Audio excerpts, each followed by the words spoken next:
बिस्मिल्लाहिर्रहमानिर्रहीम। अस्सलामु अलैकुम स्टूडेंट्स, उम्मीद है आप सब खैरियत से होंगे।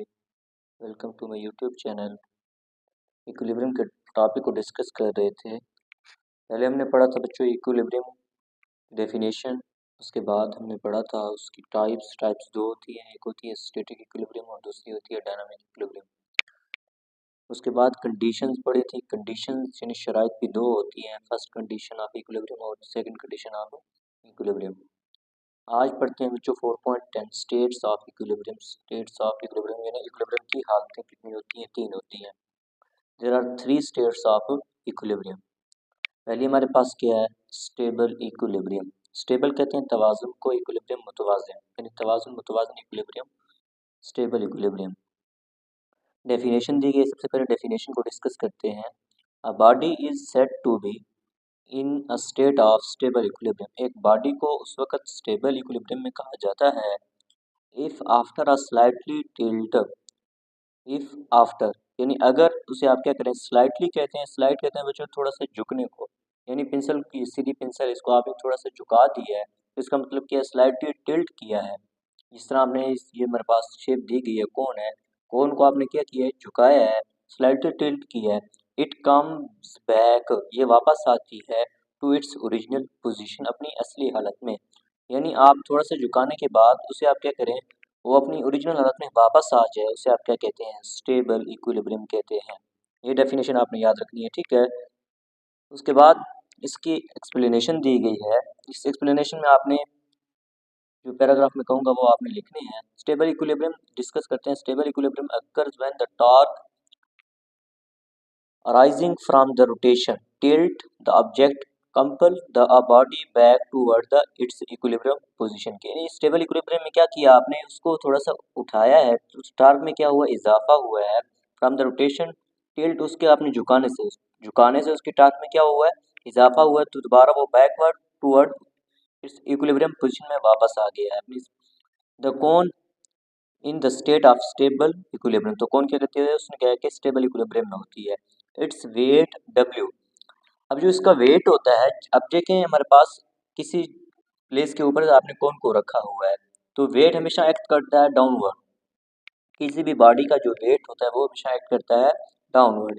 वही लिख रहा है कि its weight W acting downward at the centre of the gravity, और सेंटर ऑफ ग्रेविटी यहाँ है, ठीक है। यानी सेंटर ऑफ ग्रेविटी हमेशा सेंटर ऑफ ग्रेविटी से उसका वेट क्या कर रहा है? एक्ट कर रहा है downward.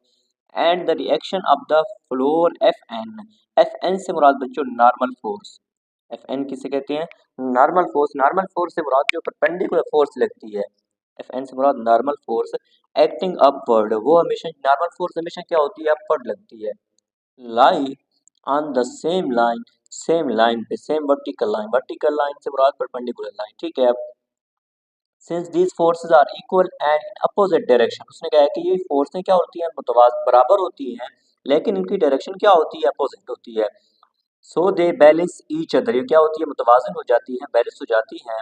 And both the conditions of equilibrium are satisfied, तो उसने कहा कि दोनों कंडीशंस यहाँ पे क्या होती है? सेटिस्फाई होती है। यानी फर्स्ट कंडीशन भी सेटिस्फाई होती है और सेकंड कंडीशन भी सेटिस्फाई होती है।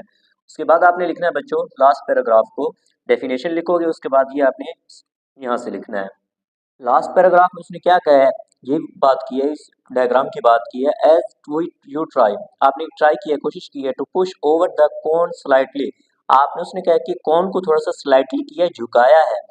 It's centre of gravity is राइज्ड, अब आपने ये बात याद रखनी है कि यहाँ पे इसके सेंटर ऑफ ग्रेविटी यहाँ है बच्चों, तो इसकी सेंटर ऑफ ग्रेविटी क्या हो जाएगी? बढ़ जाएगी। एक देखो सामने, बिल्कुल आमने सामने देखो, सेंटर ऑफ ग्रेविटी क्या हुई है? बढ़ गई है। सेंटर ऑफ ग्रेविटी क्या हो जाएगी? बढ़ जाएगी। जो आप उससे क्या करेंगे? स्लाइटली करेंगे, झुकाएंगे। But it still remain above the base of the cone, उसने कहा है कि क्या रहेगी? स्टिल रिमेन अबव रहेगी, ऊपर रहेगी, the base of the cone, cone से ऊपर रहेगी। The weight W and the normal force F do not remain in the same line, यानी हमारे पास वेट और नॉर्मल फोर्स पहले एक ही लाइन में थे, लेकिन अब उसने कहा कि दोनों एक लाइन में मौजूद नहीं होंगे, क्योंकि वो हमारे पास क्या हुआ है? कौन क्या हुआ? हमारे पास स्लाइटली हो गया है, कौन को आपने झुकाया है, तो हमारे पास नॉर्मल फोर्स और वेट एक ही लाइन में मौजूद नहीं होगी, the same line, but act like to unlike parallel forces, दो अनलाइक पैरेलल फोर्सेस होगी, ठीक है। अब यूं ही देखो, नॉर्मल फोर्स अपवर्ड जा रही है, जबकि वेट हमारे पास क्या आ रहा है? डाउनवर्ड आ रहे हो, टू अनलाइक पैरेलल फोर्सेस में होगी। The cone does not remain in equilibrium, तो उसने कहा है कि कोन यहाँ पे इक्विलिब्रियम कंडीशन में नहीं होगा। क्यों नहीं होगा? क्योंकि अब आपने क्या किया, कोन को थोड़ा सा स्लाइटली किया, झुकाया हुआ है।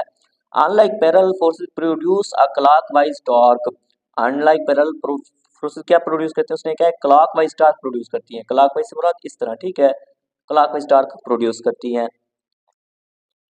Which brings to the cone back to its original position, जो कोन को वापस पीछे लाने में, उसकी ओरिजिनल पोजीशन में वापस लाने में क्या करती है, ले आती है, ठीक है। It is worth nothing that the body remains in equilibrium as long its centre of mass lies within the base. आगे बच्चों अनस्टेबल इक्विलिब्रियम, अनस्टेबल से मुराद गैर मुतवाज़िन, ठीक है, इक्विलिब्रियम। इसकी सबसे पहले डेफिनेशन देखो, डेफिनेशन में क्या होगा, थोड़ा सा फर्क होगा, ठीक है। उसमें आपने स्लाइटली टिल्ट के बाद उसे आप ब्रिंग बैक करते हो ओरिजिनल पोजीशन में, लेकिन इसे ब्रिंग बैक नहीं करेंगे। A body is said to be in a state of unstable equilibrium, एक बॉडी उस वक्त अनस्टेबल इक्विलिब्रियम में होती है if after a slightly tilt, अगर उसे आप थोड़ा सा झुकाएं, it tends to move on further away, वो उससे दूर चली जाए, मजीद दूर चली जाए, फर्दर अवे चली जाए, फ्रॉम इट्स ओरिजिनल पोजीशन, अपनी असली हालत से अगेन दूर चली जाए, तो ऐसी आप हालत को क्या कहते हैं, अनस्टेबल इक्विलिब्रियम कहते हैं। इसकी एक्सप्लेनेशन में आपने लिखनी है, ठीक है, अगर लॉन्ग क्वेश्चन में आ जाए तो यहाँ से लिखेंगे, सबसे पहले डेफिनेशन लिखेंगे, उसके बाद एक्सप्लेनेशन करेंगे इसकी। Tried to balance the cone on its tip, tip कहते हैं बच्चों हमारे पास ये कोन किनारा हो जाता है, जिस तरह लट्टू होता है, ठीक है, ये पेंसिल का जो आपने ये रुका वो है, ठीक है, इसे आप क्या कहते हैं, कोन कहते हैं, टिप कहते हैं, sorry. It is balanced for a moment, उसने कहा कि कुछ लम्हे के लिए क्या हो जाती है, मुतवाज़िन हो जाती है, because W and F lie along the same line, उसने कहा ये कुछ लम्हे के लिए क्या हो जाती है, मुतवाज़िन हो जाती है। Even it is slightly tilted, अगर उसे मजीद उसने कहा कि झुका दें, it will not come back to its original position, उसने कहा कि ये दोबारा ओरिजिनल पोजीशन में वापस नहीं आती, rather it will fall downward, तो उसने कहा कि वो मजीद क्या हो जाती है, नीचे की तरफ गिर जाती है। Because its centre of mass not longer remain above the base, उसने कहा कि सेंटर ऑफ मास उसका क्या होता है, इबव द लाइन में उसने कहा कि मौजूद नहीं होता, remains above the base, base के ऊपर मौजूद नहीं होता। It topples over because line of action of weight no longer lies inside the base ओ, अब उसने कहा कि हमारे पास ये देखो वेट हमारे पास क्या करे इसका, एक ही लाइन में, लेकिन यहाँ पे एक ही लाइन में मौजूद नहीं है। इन दिस केस, इस केस में क्या होता है, centre of gravity is lowered, centre of gravity हमारे पास, आपने बात याद रखनी है, वहां पे सेंटर ऑफ ग्रेविटी क्या थी, राइज थी। अब इसमें में क्या हो जाएगी, सेंटर ऑफ ग्रेविटी क्या हो जाएगी, लो हो जाएगी, सेंटर ऑफ ग्रेविटी क्या हो जाएगी, यहाँ पे लो हो जाएगी। On tilting and continuous to fall further, इस तरह मुसलसल गिरती रहेगी। It can not rise up, वो दोबारा उठ नहीं सकती अगेन, बिकॉज दे रोटेट, किस तरह रोटेट करती है, एंटी क्लॉकवाइज रोटेट करेगी, वो क्लॉकवाइज रोटेट करती है हमारे पास, एंटी क्लॉकवाइज रोटेट करेगी and produce, anti clockwise rotate करेगी, टॉर्क प्रोड्यूस करेगी by W moves it further downward, और वेट हमारे पास क्या हो जाएगा, मूव हो जाएगा फर्दर नीचे की तरफ। देखें कि इसमें सेंटर ऑफ ग्रेविटी हमारे पास क्या हो गया, डाउन हो गया है, पहले हमारे पास इबव था, सेकंड आपने टिल्ट जो किया वो सेंटर ऑफ ग्रेविटी हमारे पास क्या हो गया, डाउन हो गया, और वेट भी हमारे पास क्या है, इसी लाइन में मौजूद नहीं है, लेकिन नॉर्मल फोर्स इस तरफ एक्ट कर रही है, लेकिन हमारे पास वेट क्या कर रहा है, जब आपने झुकाया है, टिल्ट किया है, तो वेट हमारे पास क्या हो गया, इसका इस डायरेक्शन में आ गई है, कि आपने इसे क्या किया है, टिल्ट किया, तो हमारे पास ओरिजिनल पोजीशन में वापस नहीं आती। जिस तरह आप लट्टू को घुमाते हैं, ठीक है, लट्टू कुछ लम्हे के लिए तो हमारे पास क्या हो जाती है, एक ही कंडीशन में रहती है, कुछ मोमेंट के लिए बैलेंस होती है, ठीक है, लेकिन तो जो ही वो अगर अनबैलेंस हो जाए तो हमारे पास दोबारा ओरिजिनल पोजीशन में वापस नहीं आती। लास्ट है हमारे पास न्यूट्रल इक्विलिब्रियम, न्यूट्रल इक्विलिब्रियम की डेफिनेशन देखो, a body is in neutral equilibrium, एक बॉडी उस वक्त न्यूट्रल इक्विलिब्रियम में होती है if it comes to rest, अगर वो रेस्ट हालत में है, इन इट्स न्यू पोजीशन, अगर उसकी नई पोजीशन आ जाए, ठीक है, जिस तरह आमतौर पर एक सिलेंडर होता है, सिलेंडर अपनी ओरिजिनल पोजीशन में वापस होता है, अगर उससे थोड़ा सा डिस्टर्ब करते हैं तो वो ओरिजिनल हालत में वापस नहीं आता। आफ्टर डिस्टर्बेंस, अगर उसे थोड़ा सा डिस्टर्ब करते हैं without any change in its centre of मास, उसके सेंटर ऑफ मास को चेंज किए बगैर वो ओरिजिनल हालत में वापस नहीं आता, वही कह रहे हैं कि body is in neutral equilibrium, एक बॉडी उस वक्त न्यूट्रल इक्विलिब्रियम में होती है it if it comes to rest, अगर वो रेस्ट हालत में है इन इट्स न्यू पोजीशन, अपनी नई पोजीशन के साथ, after disturbance without change in its centre of mass.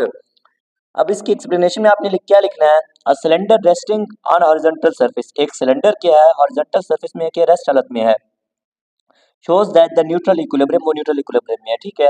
If the cylinder is rotated slightly, अगर उसको आप क्या करें रोटेट करें घुमाएं slightly, there is no force और torque that brings it back, कि ना उसे कोई फोर्स और ना ही टार्क उसे वापस ले आती है टू इट्स ओरिजिनल पोजीशन, अपनी ओरिजिनल पोजीशन में, और मूव इट अवे या उसे दूर ले जाती है।